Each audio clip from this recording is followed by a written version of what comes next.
시간에 교회의 표지 세 가지를 보았습니다. 잠깐 복습하는 의미에서 요약하고 넘어가겠습니다. 교회임을 식별하는 세 가지 표지가 뭐라고 했습니까? 말씀의 진정한 선포, 또 성례의 정당한 시행, 또 권징의 신실한 시행이었습니다. 말씀의 진정한 선포를 통해서 교회임을 알아볼 수 있다. 말씀 전하는 것을 보면서 교회의 정체는 성경이 정의합니다. 교회가 무엇인가라고 했을 때 그것은 성경이 말씀하고 있습니다. 그래서 교회는 철저히 성경적이어야 한다라는 말씀도 드렸고, 이때 이제 진정한 선포가 중요하다라고 했습니다. 진정한 선포. 이 진정한 선포는 사람이 말씀을 이용하는 게 아니죠. 말씀이 사람을 바꾸어가고 말씀이 사람을 다듬어가는 것입니다. 그렇게 우리는 성화되어 가는 겁니다. 그 진정한 선포예요. 말씀이 우리를 변화시키고 새롭게 해나가는 것. 성례의 정당한 거행. 성경을 듣는 말씀이라고 한다면 성례는 보이는 말씀이라고 했습니다. 성례가 두 가지죠. 세례와 성찬. 이 두 가지인데 두 가지인 이유가 무엇입니까? 가톨릭에서는 7가지가 되는데 우리 기독교에서는 두 가지인데 이유가 예수님께서 친히 명령하셨다. 또 한 가지는 외적인 표징이 있다. 눈으로 보이는 사인이 있다는 거죠. 세례의 사인은 무엇입니까? 물이에요, 물. 그러니까 물 세례를 받으면 성령 세례를 받았다고 믿는 겁니다. 그렇게 신실하게 우리가 고백을 하면 그게 학습 세례 시험에 나오는 문제예요. 시험 문제. 우리 주님은 이 두 가지 그리고 이 두 가지 두 가지를 통해서 예수 그리스도를 보게 하고 기념하게 하는 이런 은혜를 주셨습니다. 교회는 성례를 정당하게 시행할 수 있는 권세를 가졌습니다. 세 번째는 권징의 신실한 시행입니다. 권징. 이 교회가 교인들의 신앙을 올바르게 인도하고 잘못된 것을 훈계하고 치리하게 하기 위해서 주어진 권세입니다. 오늘날 이 권징의 시행이 어려워졌지만 그럼에도 교회임을 알아볼 수 있는 표지라는 것을 우리가 잊지 말아야 합니다. 그리고 교회는 변화되는 곳, 교회는 새 사람 되는 곳, 그런 의식이 있어야 합니다. 10년이 지나고 20년이 지나고 우리를 한번 돌아보는 거예요. 나의 5년 전에는 어땠는가? 나의 10년 전에 내 생각은 어땠는가? 내 성격은 어땠는가? 내 마음은 어땠는가? 돌아보는 겁니다. 그리고 10년이 지난 지금의 나를 한번 가만히 돌아보았을 때 하나도 변한 게 없으면, 영적으로 신앙적으로 하나도 달라진 게 없으면 이거 고민해야 되는 문제예요. 아니 왜 나는 달라지지가 않았지? 아니 왜 하나님의 말씀에 나는 깨지거나 엎드리거나 부서지거나 한 게 왜 없지? 10년씩이나 지났는데도 그 고민거리입니다. 그렇게 우리 스스로가 교회 안에서 신앙생활 해가는 과정에서 나를 쳐서 복종하고 또 변화시켜 나가는 이런 몸부림, 교회는 그런 곳이다 라는 의식이 필요합니다. 세상 사람들은 교회 규모나 교인 수가 많은 것을 보고 야, 교회 크다 그렇게 칭찬과 존경을 보내지 않는다고 했습니다. 교회 규모나 교인 수를 보고 세상 사람들은 존경하지 않습니다. 그냥 크면 큰 거예요. 그런데 뭘 보고 새롭게 보느냐? 교회의 권징과 같이 진리의 말씀 앞에 순종하는 것을 보고, 그리고 내가 변화되고 새로워지는 모습을 보고, 교회 다니더니 사람이 달라진 거예요. 교회 다니더니 성격이 달라진 거예요. 뭔가 좀 진중해지고 진리를 따라가려고 하는 그런 삶의 방향성이 안 믿는 사람들 다 느끼고 보는 거예요. 그래서 야, 신앙생활 하는 게 저런 거구나라는 것을 알아보는 겁니다. 오늘 말씀에도 마지막에 보니까 하나님을 찬미하며 백성들에게 칭송을 받으니 그게 교회의 모습이에요. 교회가 안 믿는 사람들에게도 칭찬받지 않고 있으면 그거 좀 이상한 겁니다. 그거 걱정해야 되는 거예요. 주께서 구원받는 사람을 날마다 더하게 하시니라. 그게 전도가 되는 토양이기도 합니다. 교회가 좋은 인상을 보여주고 이웃들한테 좋은 이미지를 가지고 있고 또 내가 정말 교회의 이름으로 나가고 교회의 이름으로 신앙생활을 하는데 거기에 대해서 나 자신을 돌아보고 또 추스리고 다듬고 바꾸어 나가야 하겠다라는 거죠. 그걸 보는 겁니다. 그걸 보고 그럼 교회가 저런 데라는 거는 교회가 저런 데구나라는 것을 그런 사람, 변화되고 새로워지는 사람을 통해서 알아본다라는 겁니다. 그게 교회의 표지라는 거예요. 그걸 보고 교회라는 것을 알아보는 것. 자, 이런 표지는 모두가 예수 그리스도의 구원과 진리의 가르침 그리고 그리스도의 권위를 반영한 것입니다. 그렇다면 오늘의 주제가 되는 교회는 무엇에 이끌리는가? 교회는 어떤 힘에 의해서 움직여지는가? 교회를 움직이게 하는 힘은 무엇인가? 그것도 바로 이와 관련된 것이겠구나라고 이해를 할 수 있습니다. 교회 그리스도의 권위, 그리스도의 가르침, 그리스도의 구원과 관련된 것이겠구나. 그렇게 움직여지는 것이겠구나라고 우리도 짐작을 할 수 있습니다. 우리가 계속해서 확인하고 있는 바와 같이 교회는 고정되어 있는 건물도 아니고요. 의미 없이 모이는 그냥 단순한 친교 모임도 아니에요. 엄연히 존재하고 있는 이유가 있습니다. 존재해야 할 필요가 있는 생명 공동체예요. 그 말은 교회를 움직이는 동력이 있다는 거예요. 교회를 움직이게 하는 힘이 있다는 겁니다. 교인들이 움직이고 교회가 움직이는 힘. 무엇이 교회를 움직이게 하는가? 우리는 어디로 향해 가고 있는가? 자, 물론 교회마다 교회의 규모라든가 교인의 수라든가 그 교회가 쌓아온 문화도 있을 것이고요. 지금 조금 교회의 실제적인 이야기를 말씀을 드리면 어디에 어떻게 세워진 교회인가에 따라서 그 교회의 특성 또 느낌 이런 것들이 조금씩 다를 수가 있겠죠.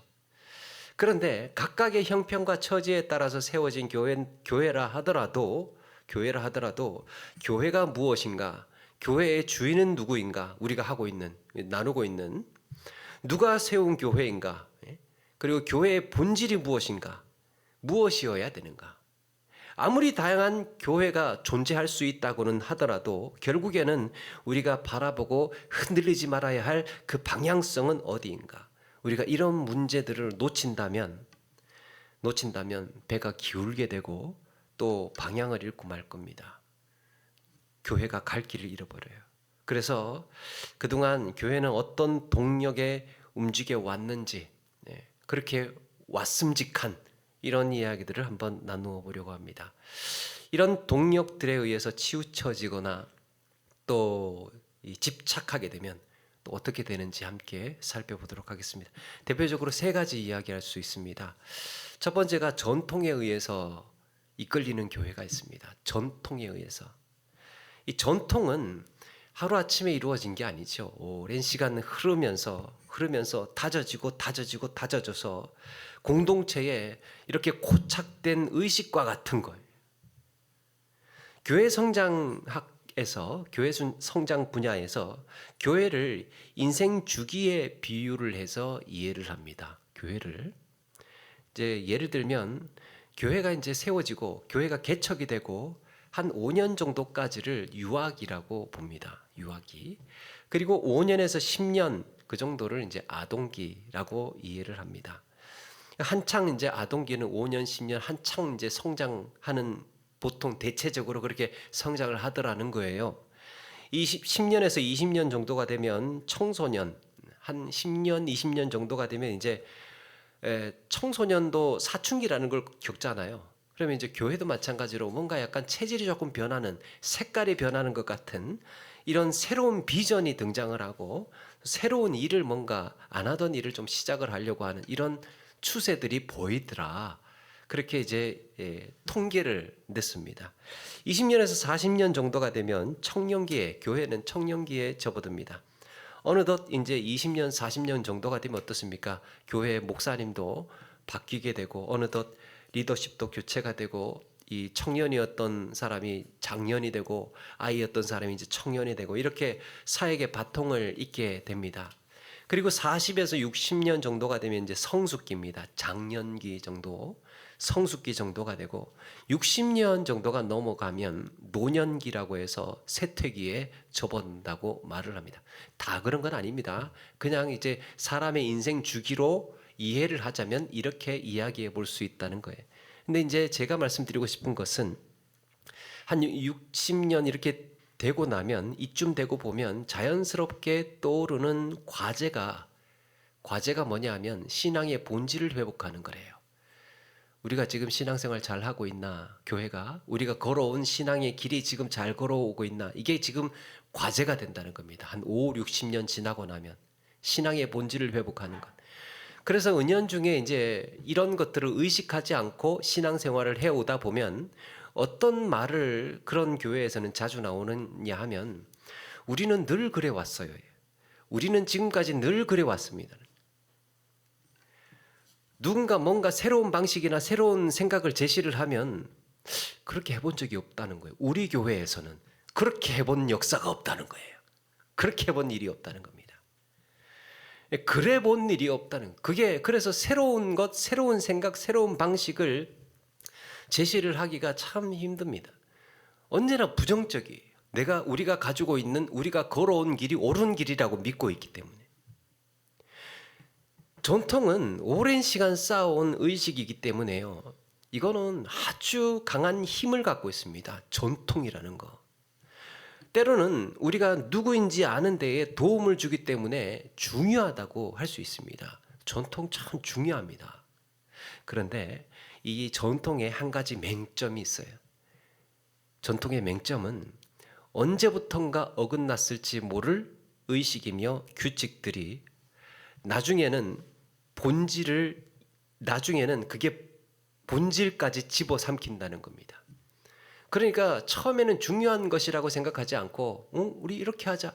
이렇게 해도 되고 저렇게 해도 되지만 우리는 이렇게 하자. 그냥 편하게. 이렇게 하자고 해서 이렇게 해왔는데 그게 한 40년 지나고 50년 지나고 그렇게 하고 나니까 원래부터 그렇게 해왔던 것이 되는 거예요. 처음에는 유연했습니다. 이렇게 해도 되고 저렇게 해도 되고 저런 생각 가져도 되는 건데 우리가 편하게 하기 위해서 이렇게 이제 하면서 길을 만들고 나니까 그게 한 40년, 50년 되다 보니까 절대로 바뀌지 않는 진리가 되어버렸습니다. 다른 것은 생각할 수 없고 다른 방식은 할 수 없고. 그래서 기독교에서 말하는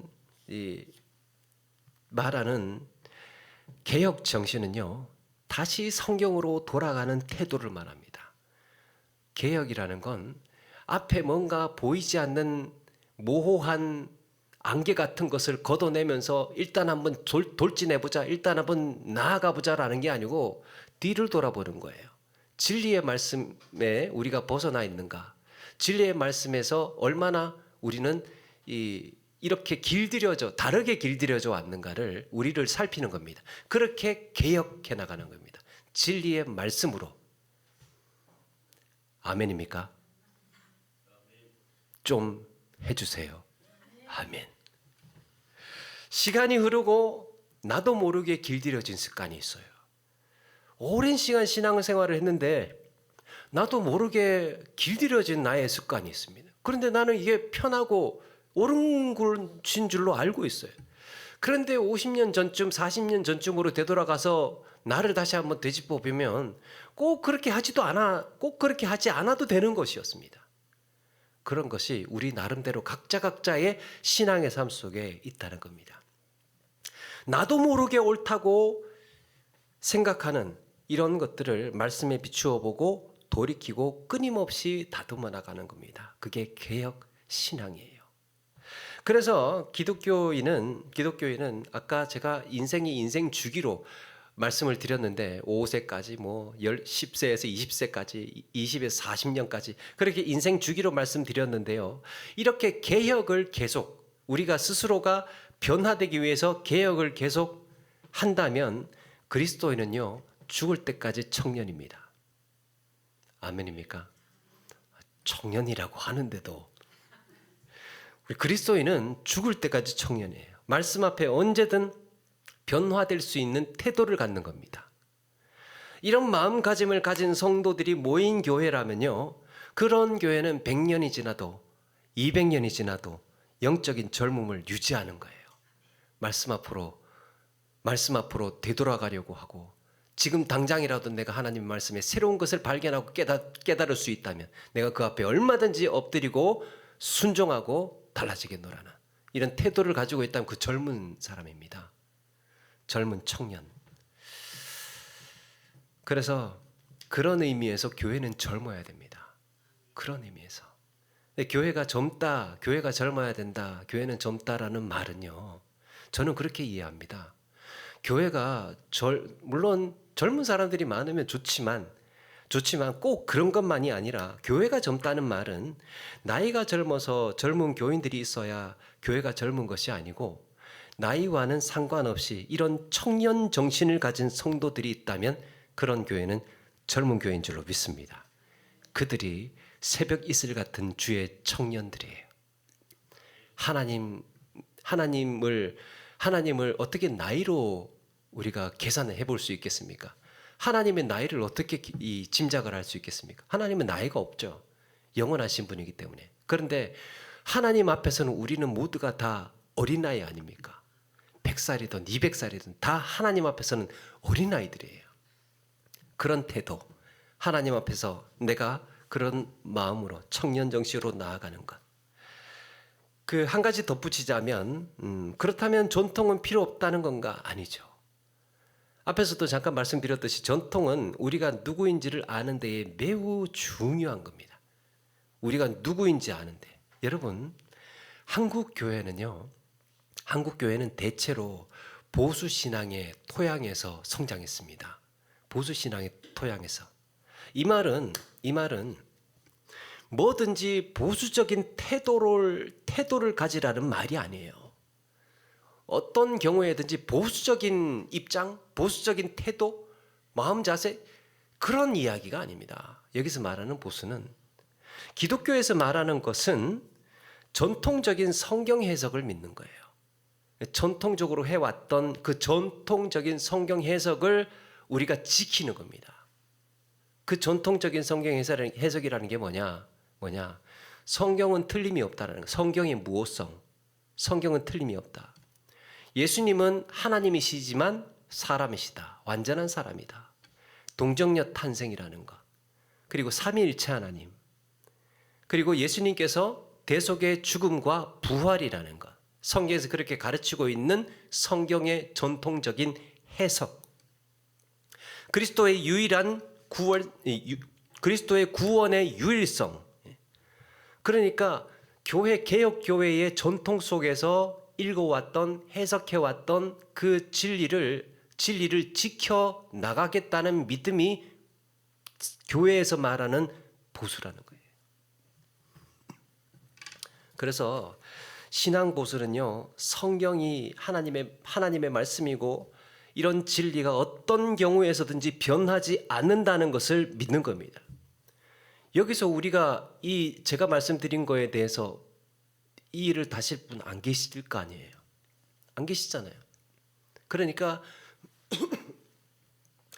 그 태도가 보수적인 것과 혼돈해서는 안 됩니다.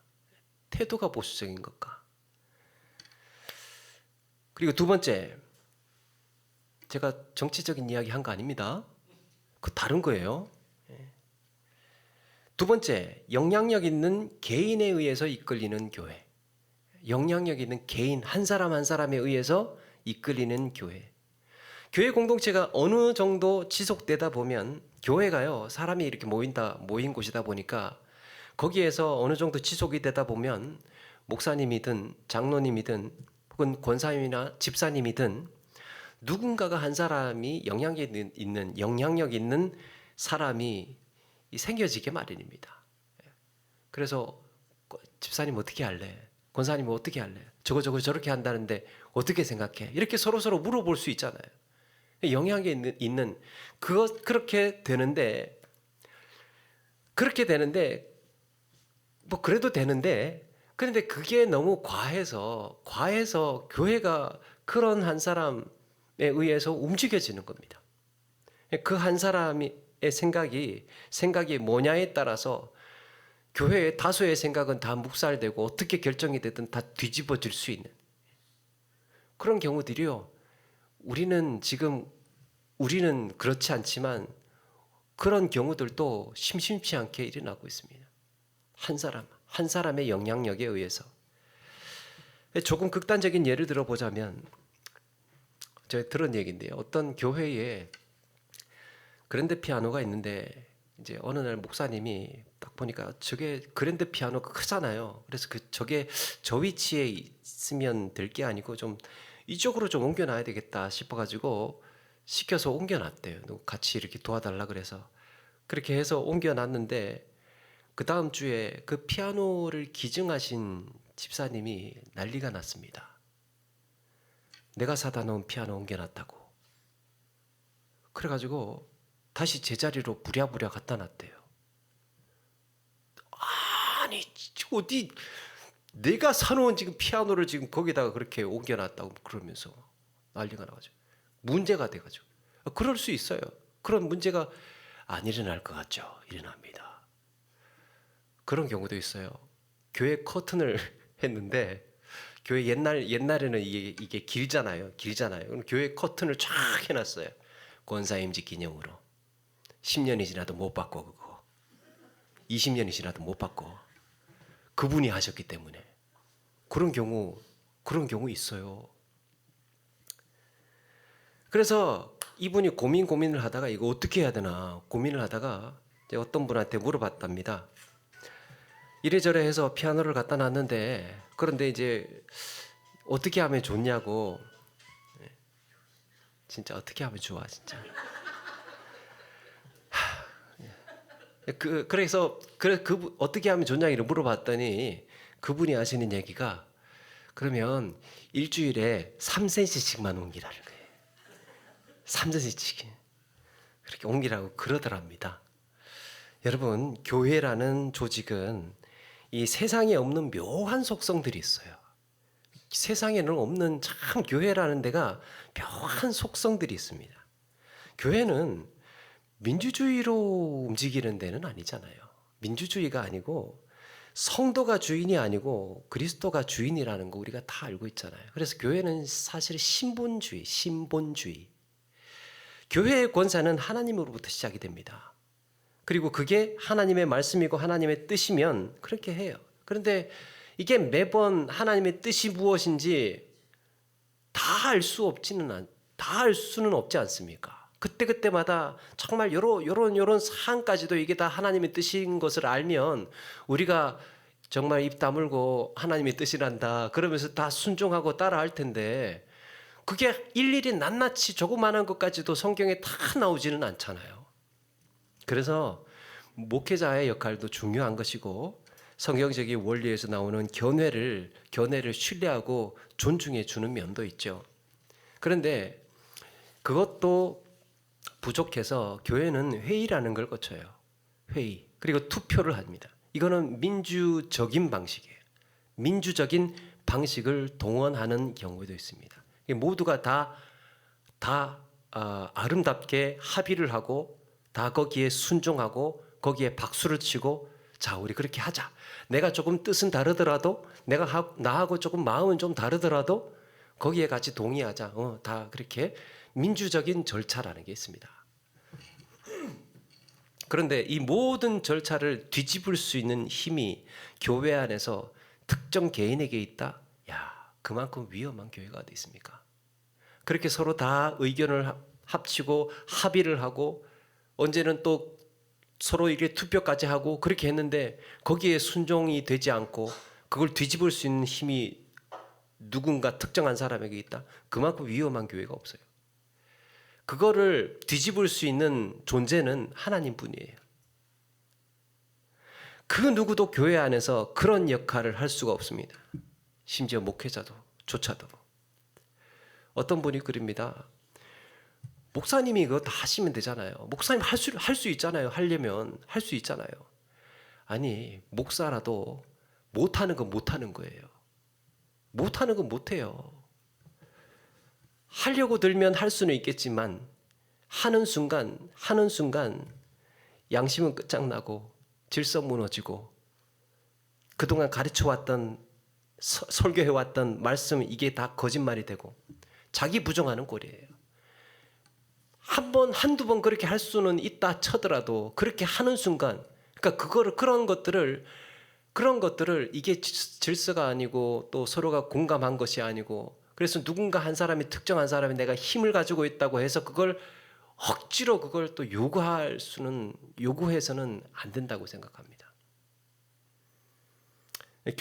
목사가 교회에서 할 수 있는 일보다요 사실 못하는 일이 더 많아요.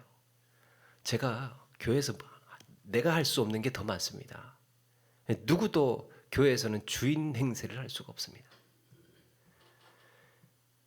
그래서 특정 영향력 있는 개인 누구든지 한 사람에 의해서 이게 다 뒤집어지고 막 이렇게 확확 바뀌어지는 것, 어떻게 보면 역동성이 있고 힘이 있어 보이고 막 정말 좋아 보이는 것 같지만요, 그렇게 해서 넘어지려면 한순간에 엎어지는 게 또 교회예요.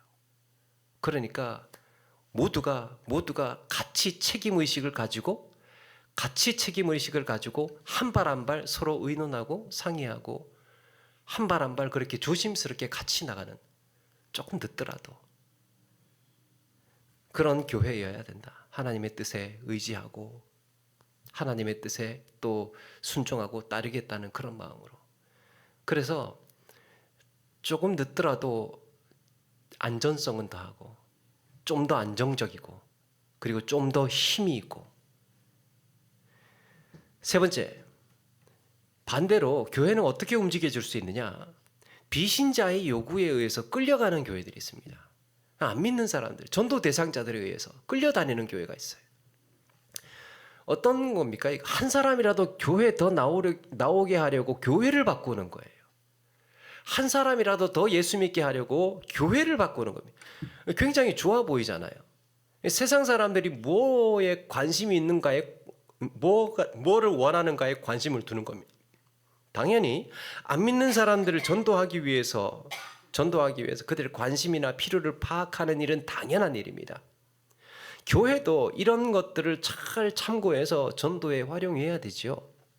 그런데 그렇다고 해서 모든 교회의 방향을 믿지 않는 사람들을 만족시키기 위해서 움직인다면 어떻게 되겠습니까?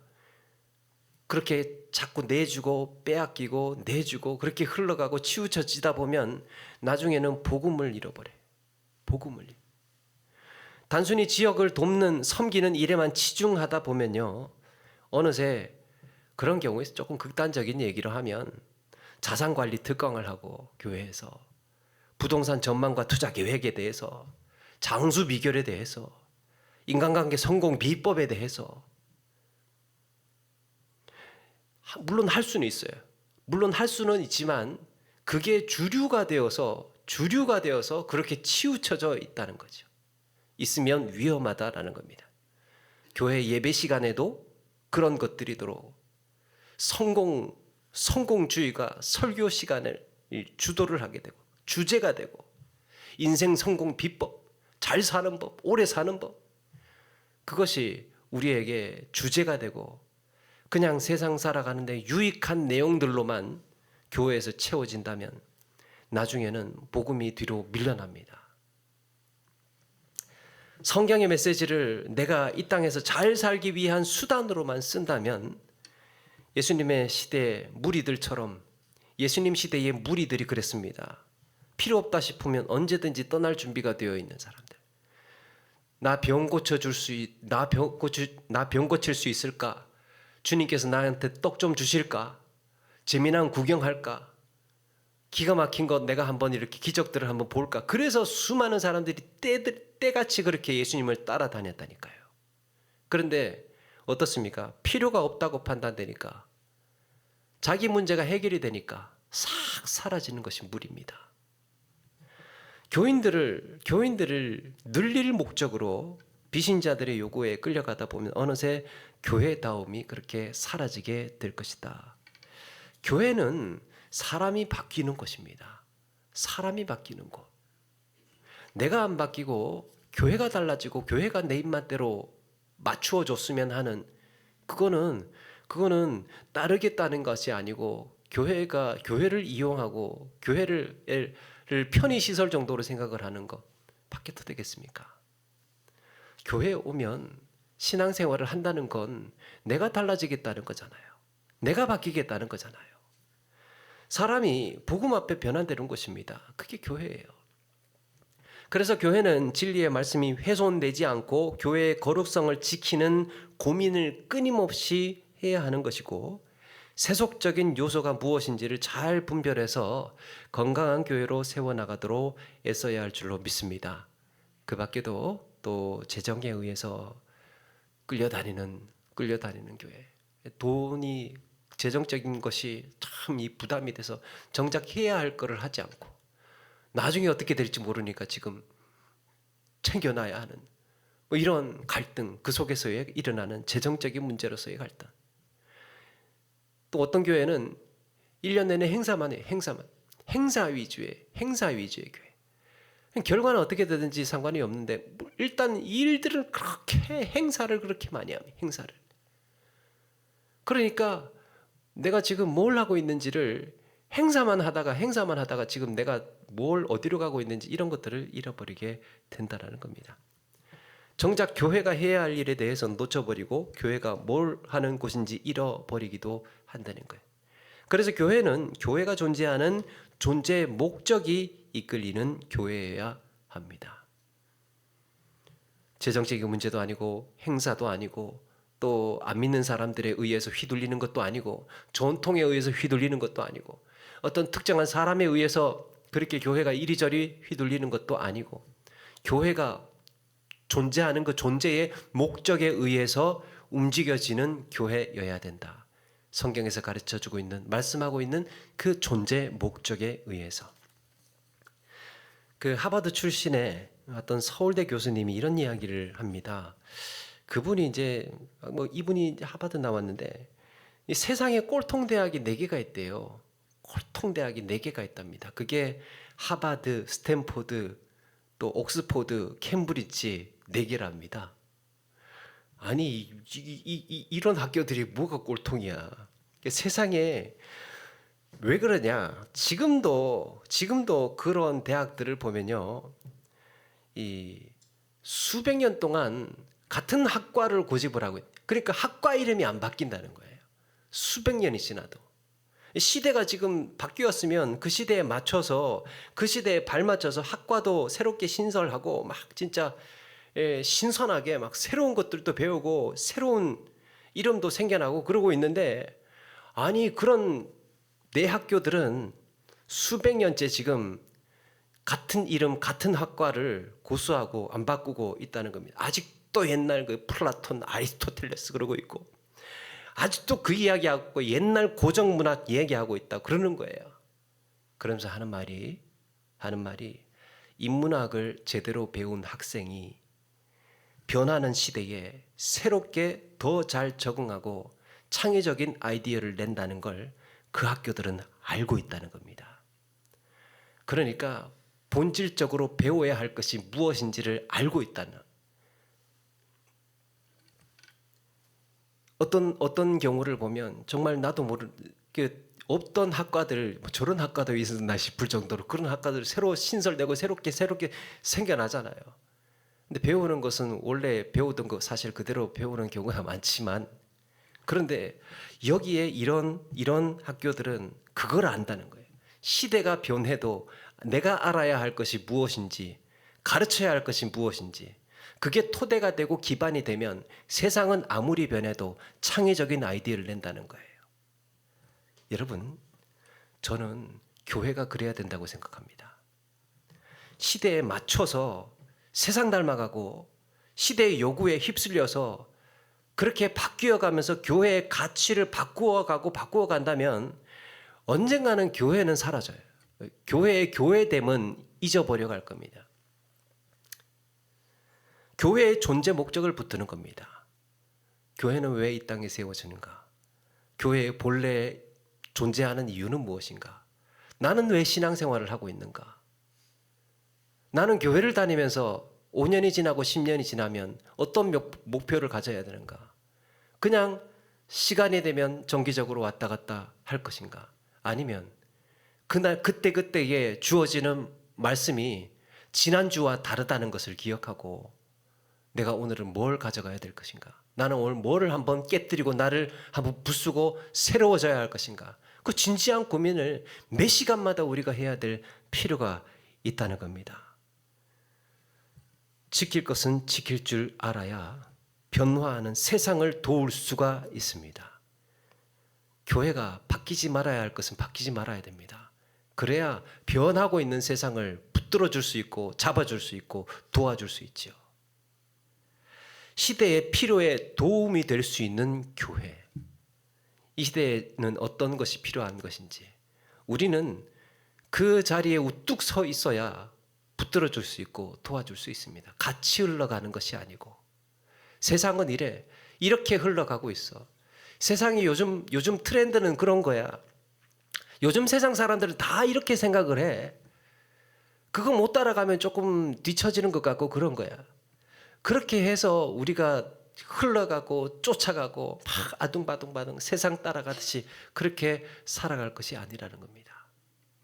물론 바라보아야 하고 이해해야 하고 우리도 역시 알고는 있어야 하겠지만 굳이 그렇게 세상 사람들과 똑같이 살려고 세상 사람들처럼 아니요. 그들이 우리를 닮아야죠. 그들이 우리를 보고 야 저렇게 사는 게 진짜구나라는 걸 우리가 그런 꿈을 좀 꿔야 되지 않겠습니까? 진리의 말씀이 바뀌지 않듯이 교회의 본질 역시 바뀌지 않는다. 그러므로 교회의 존재의 목적을 잊지 않고 그런 목적이 이끌려가는 그런 목적에 의해서 이끌려가는 그런 교회로 함께 세워가시는 저와 여러분 되기를 주의 이름으로 축원합니다.